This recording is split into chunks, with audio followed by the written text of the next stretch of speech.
Michelle made it.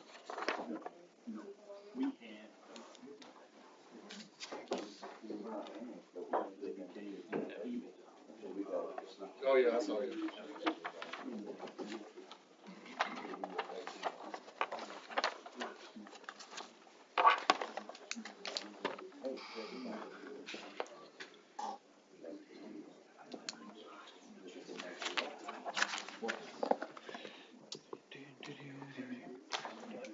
It's like it's 7 o'clock. I'll call to order the Seymour Common Council meeting for Monday, May the 11th, 2026. Welcome, everybody. I'll invite the pastor, Teresa Poole, up to lead the invocation. All rise. This prayer today, this invocation, is adapted by a prayer from Cole Arthur Riley in her book Black Liturgies, and from Ruth Duck in Touch Holiness. I always like to give credit where credit is due. Let's go to the Lord.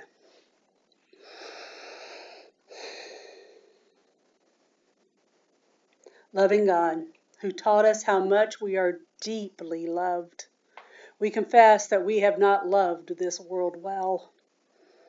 We have not loved ourselves. We have dismissed concepts of love as frivolous and naive, failing to recognize the wisdom in choosing tenderness and attachment in a society that trains us to exploit one another. We forget that one doesn't have to lose for another to win. We can win together. Forgive us and have mercy on all of us here today. For Jesus wept over Jerusalem, a city of human greed, violence, wealth, and poverty, but also a place of hope and human gathering.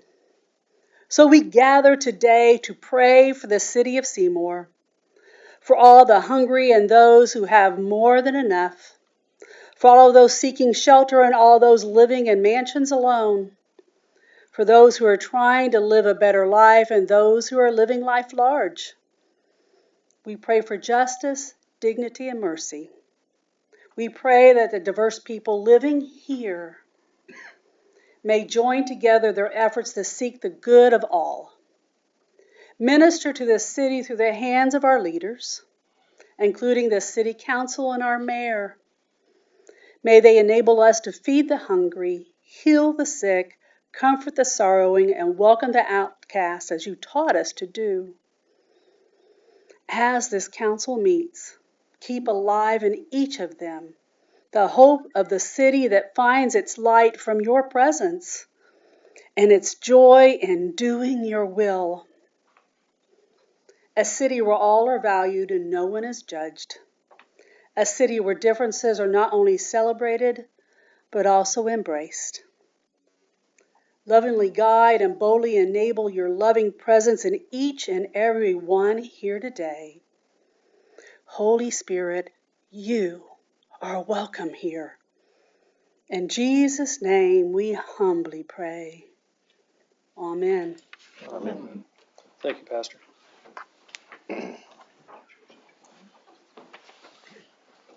There you go, sir. Okay. Everyone, please join me in the Pledge of Allegiance. I pledge allegiance to the flag of the United States of America and to the republic for which it stands, one nation, under God, indivisible, with liberty and justice for all. Thank you. Please be seated. Roll call, please, Mr. Bowes. Mrs. Long. Present. Mr. Maxey. Here. Mr. Hubbard. Here. Mr. Davidson. Here. Mr. Lucas. Here. Mr. Fry. We have 5 of the 6. Thanks, sir. Minutes of previous meetings. Everybody had a chance to review them? If so, entertain any motions related to. So moved. Second. Have a motion and a second to approve the minutes as presented. All those in favor signify with aye. Aye. All those opposed, same sign. Motion carries. Reports from committees, boards, and commissions. Reports, Mrs. Long. None. Mr. Maxey. No, sir. Mr. Hubbard. Yeah. Mr. Davidson. I do. I'd like to make a motion to introduce the compliance with statement of benefits for number 1 through 7. Second. Mrs. Long. What? To approve the reading the statement of benefits. Approved. Yes. Mr. Maxey. Mr. Hubbard. Yes. Mr. Davidson. Yes. Mr. Lucas. Yes. On to you, Mr. Plump. Thank you. Jim Plump with Jackson County Industrial Development Corporation. We are here this evening to report on 7 compliance with statement of benefits. We have a few of our companies are represented locally. Some are tuning in virtually. We will start with MSF Seymour LP. Matt Julian and Hugh Pebworth are joining virtually. They have one reel. This is a compliance for the senior housing complex at 527 Miller Lane that was completed in 2023. The company had projected $10.6 million investment and ended up slightly over that at $10,648,877, and they hit their projection of 3 workers as a result of the investment. Also virtually joining is Heather Clark with Roseacre Farms. Roseacre has 2 reel. The first is for construction of their corporate office building, which was completed in 2017. Estimated cost was $5 million, and the actual was $5,656,640. The other was for renovation of the building at 1657 West Tipton. Estimate was for $550,000, with actual at $656,080. Company has attained their employment goals with 86 at the corporate office and 9 at the warehouse facility. Excuse me. Next, we have Fostech and Fostech Properties. Mark Foster is joining us virtually. They have 2 real properties for Fostech Properties and 4 personal for Fostech. The real was for improvements to their facility at 520 Myers. They had projected and achieved investment of $500,000 on both. No jobs were promised. Those came from Fostech because Fostech Property obviously was the real estate owner. Fostech Inc. in their 4 personal, you'll see they've grown from 13 employees to their current workforce of 29. They estimated $2,145,000, but have actually invested $4,398,386. Joining here at the meeting tonight is Altera. Sheila Hartwell and Brian Wingfield are here. They have 1 personal. In 2019, the company had estimated investment of $12 million, including $2 million on R&D equipment. They actually invested $3,162,000. The entire project did not go forward. The company was at 20 employees at the time, but currently employ 84 workers with a payroll of over $2.8 million. Also joining here tonight, Lynette, Tom Lewis, and Rich Archer.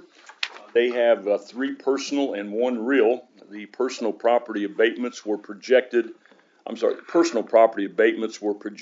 see $49.1 million in new investment, including the most recent personal property in 2022, with a projected total of $20,623,937. Actual investment overall was $52,363,379, including the latest of $20,164,871. Company currently has 402 associates with total payroll of nearly $32 million. Company also has 1 real property, that's the 116,000 square foot warehouse that had a projected cost of $6 million, but actual investment was $9,274,262. This will be the final year for that one because the actual assessment did not occur until 2017. Also joining virtually is United Pipe and Steel, Bradford Hubbard, with 2 real property. This compliance for the company that was purchased, the building that was purchased from Old Town Marketplace, that was a spec building that originally was built by TDAC. The first was the initial construction for what was then the spec for 60,000 square feet with an estimate and actual cost of $2.5 million. And the other is when United Pipe and Steel constructed a new office and made other upgrades had projected $4 million investment and ended up at $2,829,683, and they have 10 employees. And finally, Marpar Properties, Brad Pardick is here with us tonight. They have one real property, that's construction of their office building at 102 Community Drive. They invested $316,600 against a projected $400,000 and exceeded employment projection of 6 with a current workforce of 10. And that are the compliances that we would present to you tonight. Any questions from the council? With, excuse me, sir. Go ahead, Mr. Hubbard. With, Altera, we have a 12 million, but we only invested 3. What was the reason in that? I said that total project, when they had invested that, the entire project did not go forward. It's been that way, the $3 million for, the past, 3. 5-6 years. That was in,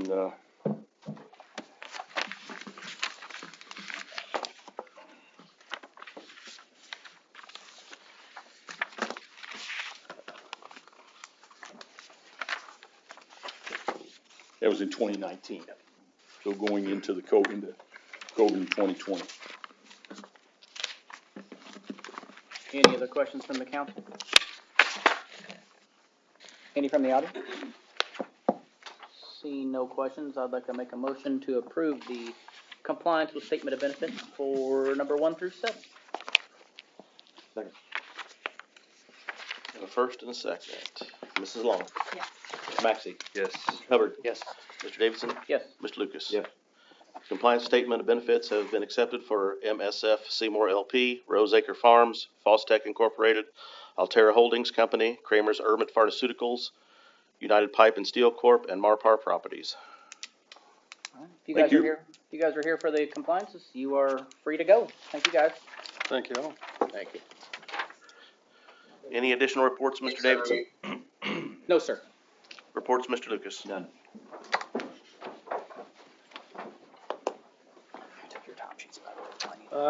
No public hearings tonight. We'll go to old business. Mr. Bowes? Old business, Mrs. Long. None. Mr. Maxey. Yes, I would like to introduce ordinance number 9, Council Bill number 24, by title only for second reading. Second. Mrs. Long. Yep. Mr. Maxey. Yes. Mr. Hubbard. Yes. Mr. Davidson. Yes. Mr. Lucas. Yes. Second reading of ordinance number 9, Council Bill number 24 for 2026, an ordinance to rezone property located at 6693 North County Road 1000 East, Seymour, Indiana. Planning and Zoning Committee, Mr. Maxey. Yes, this is to rezone it from currently RS to I2. Any questions from council? Audience? Just a reminder, we are on a 3-minute timer. My name's Trevor Daly. This is the third time I've been here for this topic. The last time, obviously, I feel like a lot of what we had to say fell on deaf ears. I will remind, right, that while I understand the final decision comes in this council, you should also consider what the county council had to say, right? The county council said it's not a good idea, and vote to 8-2, that we just give a blanket approval to go to I2, right?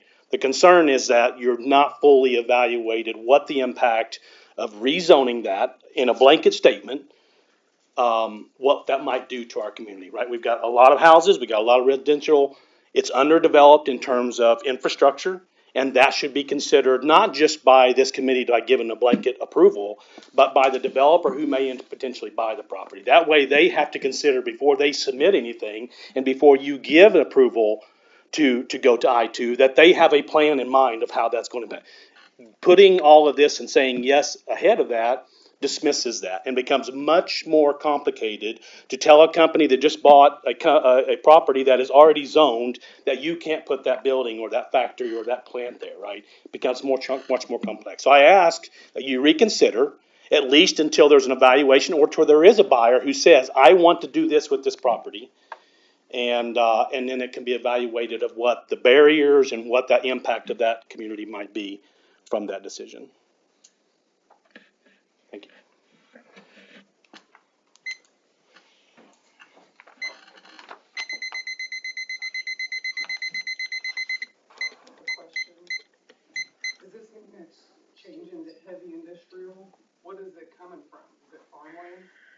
currently farmland zoned residential going to industrial. There's no word of that yet. Is there We somebody have- to speak we on got that? The Here? representatives are here for the property. Can we have them come You up? can act. So this, sorry, Mark. No, This you're is under an LLC. Do we know who, are we allowed to know who it is? Andy Royalty back there is the primary owner. There's another local business owner as well who is asked to remain anonymous at this point, but he's another local business owner. Okay, and they have, not at this time, they don't have plan to. No plans at all. So I guess my question is why the rush to rezone it if we don't have a plan? Because where we're we gonna put? believe the property will market itself better as an industrial use, and with the shortage of industrial property already in the city, we think this is a good property to be industrial. 10 Foot Rim also owns the property to the south of about 18 acres. It's zoned I2. All the property to the south and the southwest is zoned I2. So we think that's based on all the zoning to the south and the southwest being I2, we think it makes sense, and that's the best use of the property. But there are no potential buyers waiting in the wings. And no it's developers. already an issue out there with the traffic, is that correct? There is an issue with the traffic, and we would agree that needs to be addressed. However, there's a procedure in the city code, and I don't want to step on Chris's toes here, but if it is rezoned to industrial, anyone coming in to build an industrial building of at least 40,000 square feet has to go through a pretty, what in my opinion is a pretty rigorous development process to deal with traffic and utilities and drainage, and there's 7 or 8 other things there. And we would submit that that's the time to go through those issues when there is a formal development plan to go there. But we believe the highest and best use of this property for the city is as an industrial and not as single family or agricultural. So that's why we're seeking it to be rezoned. Do we now. have any of the neighbors that are in favor of this? Are there any in the neighborhood? There were, at the last meeting, there were a couple who came. I don't believe they spoke, but I spoke to them, and Okay. there are at least a couple. Okay, thank you. Anybody else have questions for him? You're welcome to come up.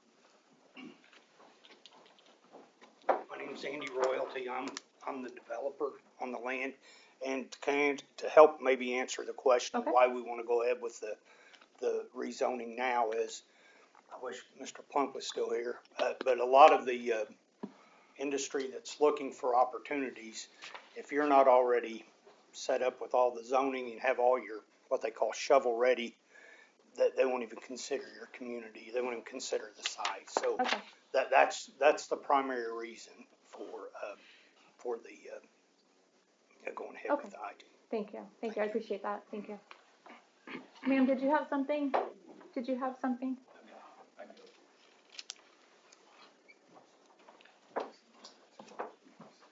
My name is Tim Shipp. I live on the corner of Enos Road and 1000 East, where this property is going in. I have really 3 primary points. First, I'll start off with the impact of zoning to I2 and how that impacts the other property owners around. Unlike the currently I2 zone properties, this property is pushing closer to residential properties. There's going to be a direct property owner that's impacted. There's going to be somebody right across the road who's impacted, and this is a more dense residential area. I did look up the definition of I2 industrial, and I'll read it here.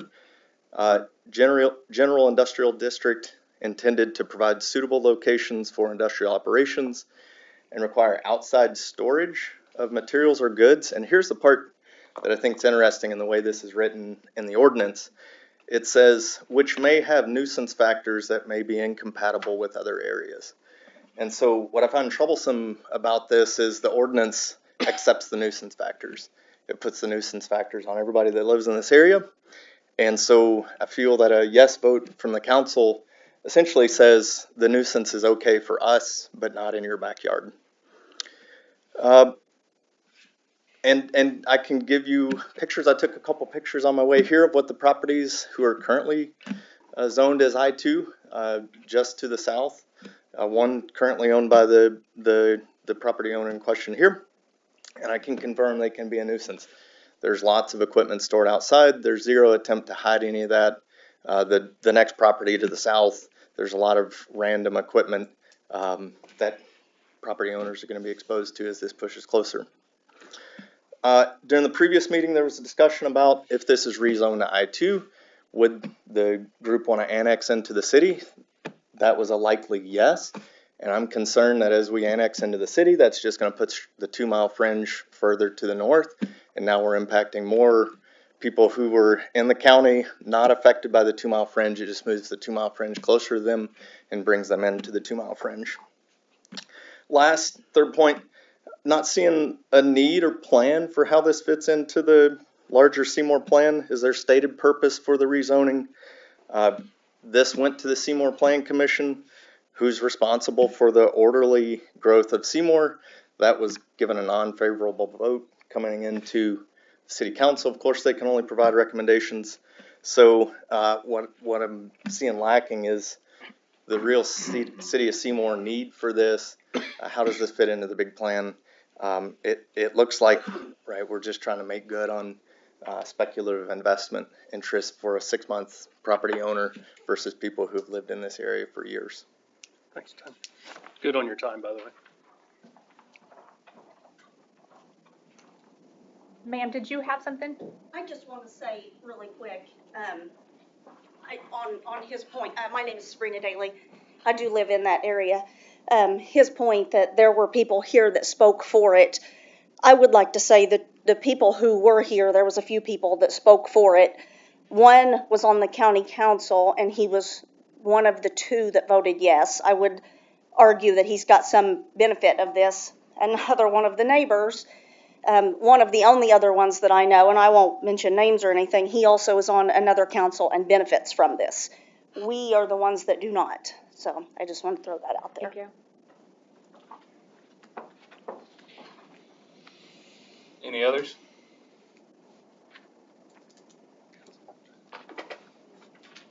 Make a motion to approve ordinance number 9, Council Bill 24 on second reading. Second. Mrs. Long? No. Mr. Maxey? Yes. Mr. Hubbard? No. Mr. Davidson? Yes. Mr. Lucas? Yes. So we have 3 of the 2 yes. Resolution number 16, Council Bill 25 has passed second reading, 3-2-0. I'm sorry, 3-2-1. Denny's absence. That's all I have.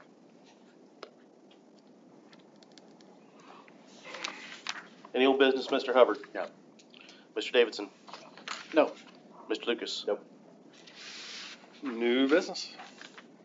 New business, Mrs. Long? No. Mr. Maxey? No, sir.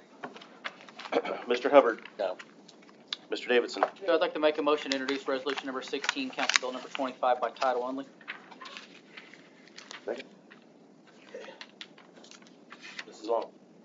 Yes. Mr. Maxey? Yes. Mr. Hubbard? Yes. Mr. Davidson? Yes. Mr. Lucas? Yep. Introduction of resolution to the Common Council, City of Seymour, Indiana, approving a transfer of funds for Public Safety Equipment Finance Committee. Mr. Davidson. Call Mr. Chief Greg O'Brien to the podium to speak on the behalf. Chief Greg O'Brien, Police Department. This is for license plate readers that were approved by the Board of Works a couple of years ago. Somehow it got missed in the budget process when we did it. So instead of trying to find it in the budget in our supply and equipment area, we have extra money in 119 from school resource officer. That's the money that at the end of the year you always appropriate to different funds throughout the city. So I would like 17,500 to be taken out of the 119 area of budget and put into equipment 451. All right, any questions from the council? You still have plenty of funds in 119 for the year then? Yeah. Is that the money the school, does the school Yep, put it's the that money school into that? It's the school money. And they appropriate that to the city, right? Correct. Is that how it's, the school appropriates the money to the city, we put it in the 119? We bill the school For for the the resource officers. Yeah. And when that was set up back in like 2000, it was supposed to go in the 119, and then at the end of the year, what normally happens is you guys do a transfer that money to another account. Okay. Any questions from the council? Any from the audience? Seeing none, I'd make a motion to approve resolution number 16, council bill number 25. Second. Mrs. Long, Yes. Mr. Maxey, Yes. Mr. Hubbard, Yes. Mr. Davidson, Yes. Mr. Lucas. Yes. Resolution number 16, Council Bill number 25 has passed first and only reading. 501. Any additional new business, Mr. Davidson? None. Mr. Lucas? No. Okay, one miscellaneous item I got tonight before we move on to other stuff is, don't forget, next meeting is Memorial Day. So Tuesday, May 22nd is what you all chose towards the end of last year to be the answer, which is what we publicized. Now, if you'd like to change that, we obviously can, but I didn't figure anybody wants to be here on Memorial Day, so. Okay, miscellaneous from the council. Did we change the meeting, or is it on Tuesday, or is it on Monday? It's on Tuesday, Okay, sure. on that Tuesday. Okay. That's the 26th, ain't it? 26th, yes. I wanted to give council a quick update. Earlier in the year, we appropriated funds because we decided to run the concession stands in the parks internally. Through the end of last week, we started, this is a total of 9 weekends thus far, and concession sales have brought in $45,000. How much did we start? How much did we invest in it? We allocated about $100,000 for product and then $90,000 for labor. So we do not anticipate using all of that, probably about 2/3 is what we expect to use, the way it's trending. But looking at the trend, we expect to be, probably 125,000 plus in sales.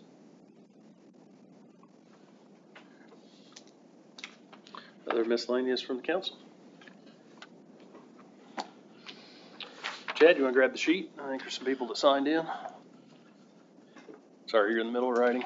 No, you're good. Jerry Hackney, Kevin Kaplan. Jerry, step on up.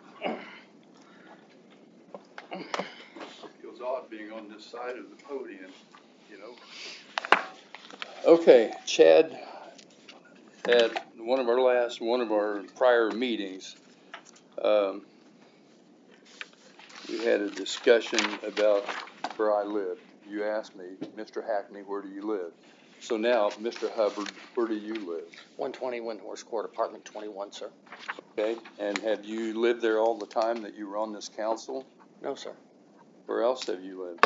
Bud Larison's. Okay, that's in, District 3. okay, where else? Johnson Street, 106 Johnson Street. Where else? Well, look, We can play this game, but go ahead.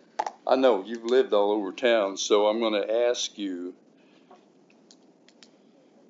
have you always lived in District 3 in the city of Seymour while a member of this council? Yes, sir. Okay, then I will show you this court document dated 11/19/2024 that states that you lived at 610 Berkshire Drive. Just because I use that as a mailing address for court documents, that's fine, sir, but go ahead. Yeah, sure, okay. Can I ask a question, Chris? Is that legal to do that? Sure. I mean, there's no. Does that put the integrity of a councilman to put a false address that he's not living at? I mean, For I don't court want to make documents? assumptions about. I mean, there's all He kinds just of. admitted he wasn't living there, but he used it for a mailing address. You can. Oh, there's. And that's, we're all concerned with how the council looks. That was our last meeting. We're concerned at how we look to the I'm public. not going to get into Mr. Hubbard's personal business. We don't know. That's not personal business. That's the council business where he lives. You're holding it against me. No, sir. I'm holding you to the standard of the law. Well, What is that? He is also required. I don't know the circumstances of this case. I don't know why he would choose to not list his mailing address. I mean, for example. Well, Chris, I'll help you. Let her finish. Because Let her finish. I wanna 120, hear what you have to no, say. no, no, I I'll mean, finish. Because just- Larison's doesn't have an actual have an address when I lived at Larison. So therefore, I had to use my mom's address to get mail, or a P.O. But you box. didn't actually live there. Yes, I did. You can call Liz Larison. It doesn't But you have didn't a actually mailbox. live at the address that you stated in the court document. It's a yes or no. Did you live there at any time? Did you spend days there? No, it's my mother's house. I use it You as a didn't mailing sleep there. address. On the record, I want it for the record. Did you sleep there? Did you stay there for a period of time? No, ma'am. Okay, so that's noted, right? In the record. Okay. Go ahead, Jerry. I'm sorry, I took his minutes. Give him his minutes back. Okay. So I have a question. If Just- the apartment over top of Larison's doesn't have an address, does it actually apply for, housing? Let's be real about it. He should have an apartment number or something on there showing where he lives. What did he sign up through the council? What address did he stay with from the beginning? That stuff should be documented. A driver's license pretty much documents that stuff for us. Thank you. Okay, well, I think we beat that to death, and I don't think we're ever going to get a truthful answer from him. So, with that, Mr. Bowes, I have a question for you. Yes, sir. Did you take my name off of this? I believe Jane did, as I instructed her to. You instructed her to do that. I'm going to read something for you and see if you agree with it. Okay. What? Said okay. The clerk treasurer position in Seymour, Indiana serves as the city's financial officer and clerk of the legislative body, responsible for maintaining all city records, managing financial accounts, and overseeing payroll. Key duties are investing city funds, auditing invoices, keeping meeting minutes, and ensuring compliance with the State Board of Accounts regulations. I don't see anything in here that gives you authority to remove a duly elected official from office. Well, to follow up on what Chris said, Indiana state law, which is, Jerry, you took an oath of office. Yes, I did. And so To did every uphold. other. So did every other council member. And so did I. And her and him. You're and exactly you. right. To uphold the federal and the state constitution. Well, then So why? Indiana code is derived from the state constitution by the power of the attorney general. And this It came is the from law of the state. This came from Indiana code. I understand. Okay. So we talked about protecting the assets, finances, Well, pay, audits, everything else.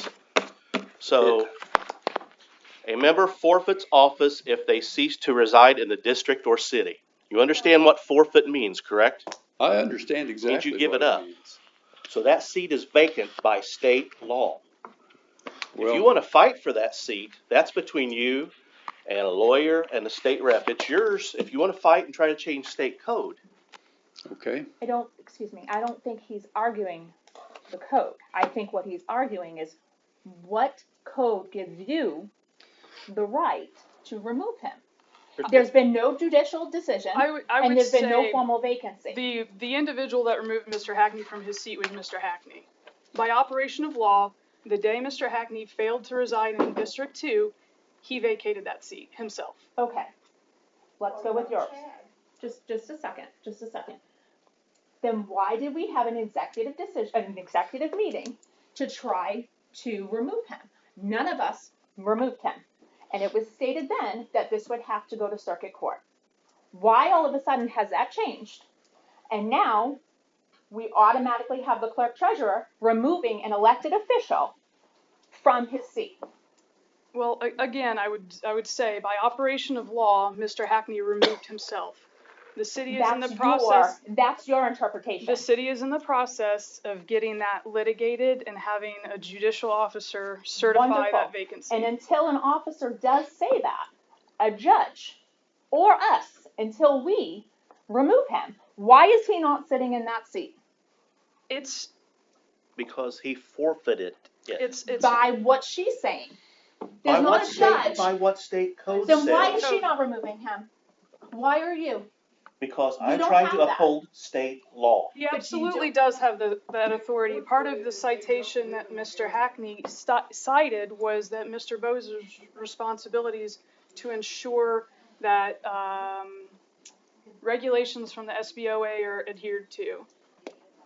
But because Mr. Hackney vacated his seat in October, part of something that we are trying to protect against is the State Board of Accounts asking, why is this individual on payroll since October when they legally cannot be employed by the city in that capacity? And I exactly wonder why the same applies for him and nothing happened. And Chris, the same applies for you when you lived in Jennings County and you were collecting a paycheck from Seymour City. Mr. Hubbard and I have both satisfied the residency requirements at all relevant times. Under the radar, not in a public forum. I don't like discuss we're doing my to him. residence in public.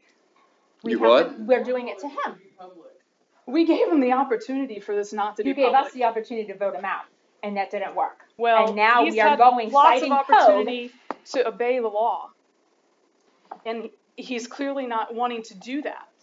It's problematic on a whole host of fronts for a sitting member of council to say, I don't agree with that law, so I'm going to ignore it. Do you have any idea the liability that creates for the city? Oh, I can imagine, but we're not discussing the liability right now. We're discussing what gives the clerk treasurer. But what you are discussing is the liability. Now you're discussing the liability of Darren choosing to do that. Why does Darren get to remove him? And that is a great question that Jerry is welcome to litigate. Right, so let's do that. So Jerry, get a lawyer and litigate it.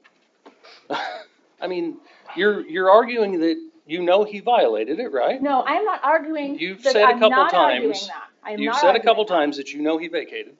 Now No, you're I know arguing he that moved. Darren. I Now know he you're moved. arguing that Darren violated law. That is Jerry's choice to litigate I just that. want the code that states that Darren can remove him from his seat, remove him from the agenda, negate all of his votes. I want to know what code gives him that right. That's all I'm asking for. Just give me that code. Jerry is welcome to hire an attorney and prove Exactly what my you're point. asking.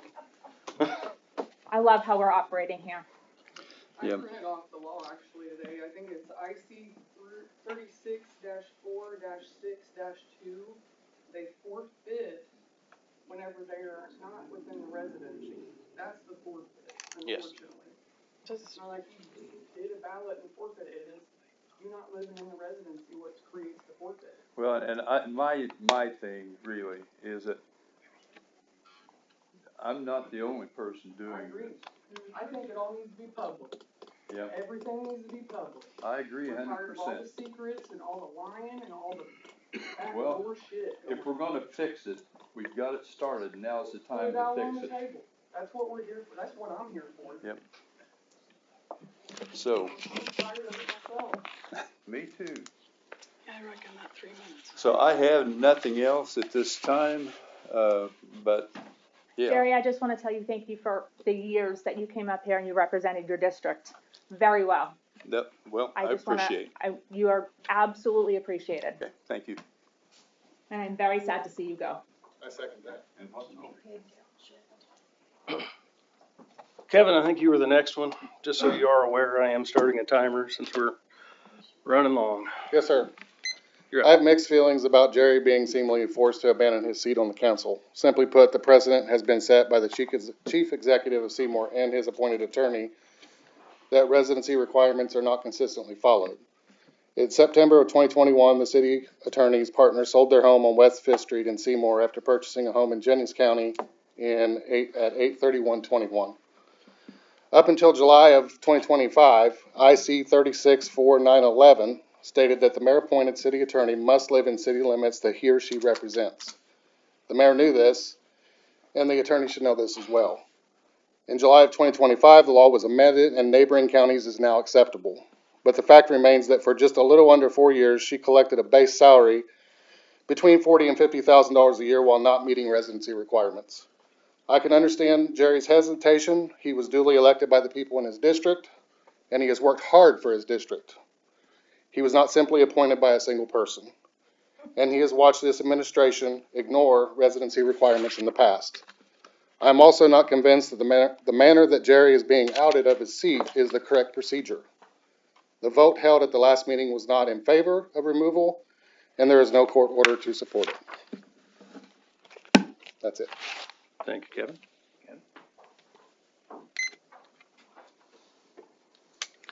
Anybody else on your list there, Chad? No, sir. I'd like to come up. What's the council's opinion since you didn't sign in? Absolutely. We're here for them. Let What's them the speak. council's opinion, not Danielle's? I just told you my opinion first. Thank you. Danielle, would you like to hear from this lady? I would absolutely like Thank to you. hear from Mark, her. how about And I'd like you? her to get her That's full fine. minutes. All Without interruption. All three of them. Mark, how about your vote? That's fine. Chad? Yep. So my name I'm is fine Ashley. with it. Go ahead. Okay, sounds like you get 3 minutes, ma'am. Go for it. Thank you. My name is Ashley Grizzle.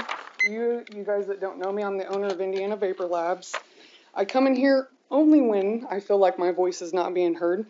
For the past 2 weeks, my face, my name, and everything has been doxxed all over a page called Seymour Neighborhood Watch, or whatever it is. These people are my stalkers and have been stalking me for the last 6 years. I have made police reports. That's actually what this big file is here. You guys know me. We dealt with it numerous times, and when I contact the police department, and they tell me that I need to figure out who is doing this. I need to figure out who's creating these fake accounts and who is constantly trying to damage my personal life and reputation. They have made fake pages of me, which I've talked about that in the past, where they told the community that I'm a meth head. We have situations where I'm a mother of a mixed child in this county, and there's been racist situations that's happened where I've been drawn into it because I am going to step up and defend my children. But now there's a weird situation going on where the same people that were being racist to me are now befriending the same people that weren't being racist at one time, which makes me think there's a lot more back-end door shit going on to attack my business. It's not just the left, it's not just the right, it's everybody, which is weird to me. For example, aren't these the douchebags that are constantly getting people ticketed for parking downtown? That was one of the statements about me. Am I getting people tickets downtown? Am I the douchebag? Or do we have city ordinance? We have parking restrictions in downtown area, specifically for downtown businesses, so we can keep the flow going, so I can have an income, so my employees can have an income. That is what parking's about, and why I've had to be the champion on parking downtown is just beyond me. I've actually had to go get a megaphone to get people to park right downtown just so my customers, who most of them are handicapped, have to come in through wheelchair or any form of way that they can. It's getting sad. And the comment that I keep getting back is we need, parking enforcement. Do we have a parking enforcement agent at the police department? Are they getting paid specifically for that job? Their job is split into 2 roles. So are they getting paid both salaries? Because there's 2 different salaries for those positions, the police record specialist and the parking attendant. You're telling me that one person's taking up both payrolls. Much like Darren and myself, we both get pulled from different lines on a single salary. So she works the same way. She gets part of her pay for being the clerk. She gets part of her pay for being the parking attendant. Just like I get part of my pay from Seymour Municipal Utilities, and I get part of my pay from the general fund. It's the same process. That's 2 different positions at $40,000 a year. She's not getting that much.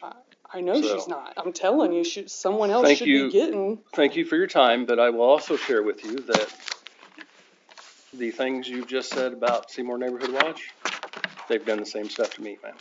I understand. And my family, and posted my family. We have actual cyber laws against that, Matt. Yeah, I know. There's ways to find these people who's doing it and actually locate them. Mm-hmm. Like, this is 2026. The actual communication from our public is online. I hope that you have luck with that, because what I get told when I say anything about somebody doing that to me online, well, you're an elected official. You volunteered for that job. I agree, but you actually are protected a little bit more than me when it comes to people being malicious online. And that's kind of where, I brought the code in. I know I'm running a little bit over time. Anybody else? When I've got so much stuff on here. Okay. Anything else from council? Jackson County's suicide rate is one of the highest. Thank you, guys. Have a good night. Motion to adjourn. Anyone else? Second. Meeting adjourned. Enjoy your night, folks.